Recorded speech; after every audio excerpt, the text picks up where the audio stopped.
ನಾವು ಜೀವನದಲ್ಲಿ ಹಾಳಾಗಿ ಹೋಗಲಿ, ಉದ್ಧಾರ ಆಗಬಾರ್ದು ಅಂತ ನಮಗೆ ಮಾಟ ಮಂತ್ರ ಮಾಡಿಸೋರಿಗೆ ನಾವು ಈ ದೇವಸ್ಥಾನಕ್ಕೆ ಬಂದು ಅಮ್ಮನವ್ರಿಗೆ ಒಣಮೆಣಸಿನಕಾಯಿ ಹಚ್ಚಿದ್ರೆ ನಮಗೆ ಖಂಡಿತ ಪರಿಹಾರ ಸಿಗುತ್ತೆ.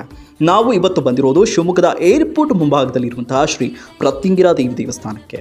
ಇದು ಭಕ್ತರ ಕಷ್ಟ ಕಳೆಯುವಂತಹ ಪುಣ್ಯ ಕ್ಷೇತ್ರವಾಗಿದೆ. ನೀವು ಈ ಪ್ರತ್ಯಂಗಿರಾ ದೇವಸ್ಥಾನಕ್ಕೆ 5 ಭಾನುವಾರ ಬಂದು ಅಮ್ಮನವ್ರಿಗೆ ಒಣಮೆಣಸಿನಕಾಯಿ ರುಬ್ಬಿ ಹಚ್ಚೋದ್ರಿಂದ ನಿಮಗೆ ಇರುವಂತಹ ದುಷ್ಟಶಕ್ತಿ, ವಾಮಾಚಾರ, ಪ್ರೇತಾತ್ಮಗಳಂತಹ ಸಮಸ್ಯೆಗಳನ್ನು ದೂರ ಮಾಡುವಂತಹ ಏಕೈಕ ಪುಣ್ಯಕ್ಷೇತ್ರ ಇದಾಗಿದೆ.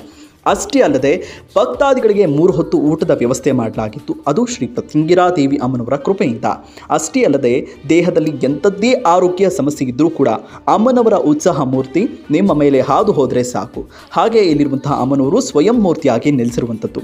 ಇಲ್ಲಿ ಪ್ರತಿ ಅಮಾವಾಸ್ಯೆ ಮತ್ತು ಹುಣ್ಣಿಮೆಗೆ ಪ್ರತ್ಯಂಗಿರಾ ದೇವಿ ಅಮ್ಮನವರಿಗೆ ಒಣಮೆಣಸಿನಕಾಯಿ ಮಹಾಯಾಗ ನಡೆಸ್ತಾರೆ. ಕೋರ್ಟ್ ಕೇಸ್, ಭಾನುಮತಿ ಸಮಸ್ಯೆಗಳಿದ್ದರೂ ಕೂಡ ನೀವು ಅಮ್ಮನ